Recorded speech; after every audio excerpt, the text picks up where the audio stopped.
दोस्तों, आप सभी को पता होगा कि जब से ईरान ने इजरायल के ऊपर हमला किया है,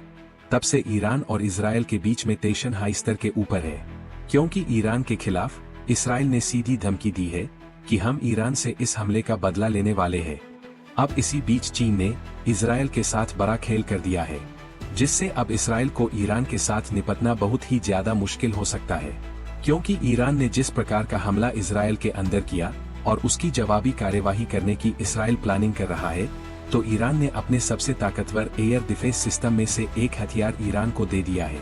वह भी चुपचाप तरीके से। और उसकी पोल तब चुली जब सोशल मीडिया अकाउंट के ऊपर इस हथियार की फोटो डाली गई। दरअसल स्क्रीन के ऊपर आप सभी जिस हथियार को देख रहे हो वह चीन का लेजर एयर डिफेंस सिस्टम सेन 95000 है, और इसको चीन की तरफ से साइलेंट हंटर के नाम से भी रूपांतरित किया गया है, और इसे चीन साइलेंट हंटर भी कहता है। अब आप सभी को बता दूं कि चीन कैसे एयर डिफेंस सिस्टम की ईरान के अंदर तैनाती यह दर्शाती है कि ईरान इजरायल के हमले से निपटने के लिए अब लेजर हथियार जैसी घातक टेक्नोलॉजी को चीन से खरीद चुका है। अभी यह डिफेंस सिस्टम कब चीन की तरफ से ईरान को दिए गए, इसके बारे में कोई जानकारी नहीं है, परंतु इसके कुछ खासियतों की बात करें तो यह जो एयर डिफेंस सिस्टम है वह 4 से 5 किलोमीटर की रेंज में किसी भी फाइटर जेट, ड्रोन, यहाँ तक कि बख्तरबंद वाहन तक को उड़ाने की क्षमता रखता है, और इसकी जो किलोवाट क्षमता है वह 30 से लगाकर 100 किलोवाट के बीच मानी जा रही है। अब ऐसे समय में ईरान के ऊपर इजरायल की तरफ से हमला करना काफी ज्यादा मुश्किल होता है,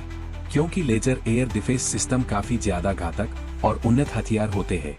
और इससे लगभग असंभव है। अब इसी बीच ऐसे एयर डिफेंस सिस्टम देखकर भारत के अंदर जो इजरायल को प्यार करने वाले लोग हैं, वह यह बोल सकते हैं कि भारत को भी इजरायल के लिए अपना काली 5000 हथियार दे देना चाहिए, क्योंकि जब ईरान के पास लेजर एयर सिस्टम है तो भारत को भी अपने कई जैसे हथियार को इजरायल को देना चाहिए। परंतु आप सभी को बता दूं कि भारत को ऐसा करने की आवश्यकता नहीं है, और भारत ऐसा करेगा भी नहीं, क्योंकि इजरायल के पास खुद का एयर डिफेंस सिस्टम है